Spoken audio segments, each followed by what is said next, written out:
Hello everyone दोस्तों, तो कैसे हो आप सभी। एक बार फिर से आपका स्वागत है हमारे चैनल स्टडी विद आकाश पे। तो दोस्तों, पिछली वीडियोस में हम लोगों ने देखा बेसिक स्टैंड के बारे में। बेसिक स्टैंड के ऊपर कुछ क्वेश्चंस किए, उसी से रिलेटेड हम लोग 3 क्वेश्चंस और करेंगे। ठीक है दोस्तों, तो आइए देखते हैं फर्स्ट क्वेश्चन क्या है हमारा। एमीन है, आइमाइन है, साइनाइड है। ठीक है, इसमें हमें बेसिक स्टैंड कंपेयर करना है।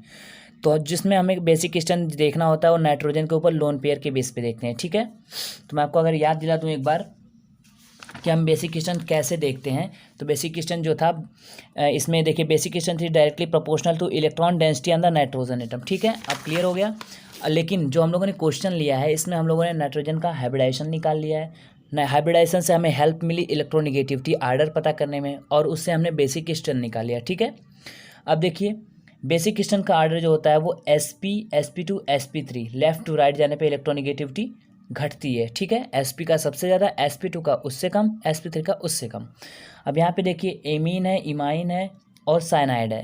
तो यहाँ पे sp3 sp2 नाइट्रोजन का हाइब्रिडाइजेशन देख रहे हैं, sp2 sp। ठीक है, अब लेफ्ट टू राइट जाने पे इलेक्ट्रोनिगेटिविटी आर्डर जो है वो बढ़ रहा है, तो मतलब बेसिक स्टैंड जो होती है वो घटती है। ठीक है, अब यहाँ पे sp3 है तो बेसिक स्टैंड थोड़ा सा सबसे ज़्यादा है इसकी अपेक्षा में, इन दोनों की अपेक्षा में। ठीक है, यहाँ पे sp2 है तो इलेक्ट्रोनिगेटिविटी थोड़ा सा इंक्रीज़ हुई, मतलब बेसिक स्टैंड थोड़ा सा डिक्रीज़ हुई, कम हो गई।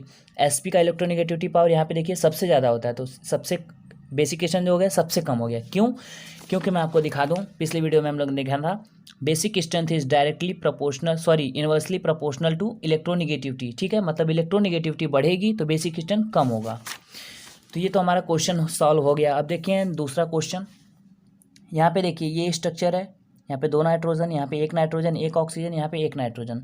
इसका नाम फर्स्ट, सेकंड और थर्ड स्ट्रक्चर का नाम दे दिया गया। ठीक है, अब देखिए यहाँ पे थर्ड वाले का जो है बेसिक स्ट्रेंथ सबसे ज़्यादा है। क्यों? क्योंकि यहाँ पे जो इसकी इलेक्ट्रॉन डेंसिटी है सबसे ज़्यादा है। ठीक है, और यहाँ पे देखिए फर्स्ट वाले में क्या है, उससे कम थोड़ा फर्स्ट वाले की। क्यों? क्योंकि यहाँ पे इलेक्ट्रॉन डेंसिटी इससे थोड़ा सा कम है। ठीक है, क्योंकि इसके पास ऑलरेडी इलेक्ट्रॉन है तो ये इलेक्ट्रॉन इधर आएंगे नहीं। अब देखिए जो सेकंड वाले में है, सेकंड वाले में ऑक्सीजन जो है वो इलेक्ट्रोनिगेटिव एटम है, जो कि मतलब इलेक्ट्रॉन अपनी तरफ खींच ले रहा है, तो नाइट्रोजन के ऊपर इलेक्ट्रॉन डेंसिटी क्या हो गई, कम हो गई। ठीक है, तो सेकंड वाले का सबसे कम। तो ऑर्डर ऑफ बेसिक स्ट्रेंथ हो गया लेफ्ट टू राइट 3 1 2। ठीक है, ये तो हमारा सेकंड क्वेश्चन। एक हम लोग का थर्ड क्वेश्चन जो बहुत ही इंपॉर्टेंट क्वेश्चन है दोस्तों, गुआनिडीन के रूप में हमें पूछा जाता है, जिसको हम लोग कहते हैं स्ट्रॉन्गेस्ट ऑर्गेनिक बेस।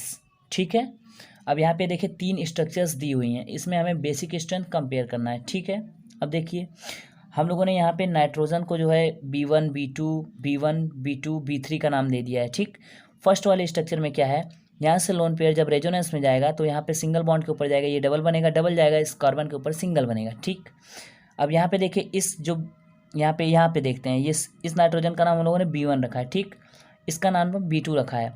अब ये जो लोन पेयर जब जाएगा यहाँ पे डबल बॉन्ड बनेगा, ये डबल बॉन्ड उठ के जाएगा, यहाँ पे सिंगल बॉन्ड बनेगा, और यहाँ पे निगेटिव चार्ज, मतलब यहाँ पे जो इलेक्ट्रॉन डेंसिटी नाइट्रोजन के ऊपर आएगी, एक तो लोन पेयर है ही, ऊपर से निगेटिव चार्ज भी आ जाएगा, तो इलेक्ट्रॉन डेंसिटी इंक्रीज हो जाएगी, बढ़ जाएगी। तो यहाँ पे देखिए बेसिक स्ट्रेंथ जो होती है वो बढ़ जाएगी, B1 की ज़्यादा होगी B2 से। ठीक है, तो B1 की ज़्यादा B2 से। अब देखिए थर्ड वाला जो हमारा स्ट्रक्चर है, कहे तो मैं इसे आपको थोड़ा सा बड़ा करके दिखा दूँ। ठीक है, ये देखिए, अब यहाँ पे देखिए B1 B2 B3। ठीक है, 3 स्ट्रक्चर्स हमारे पास हैं, मतलब 3 नाइट्रोजन है।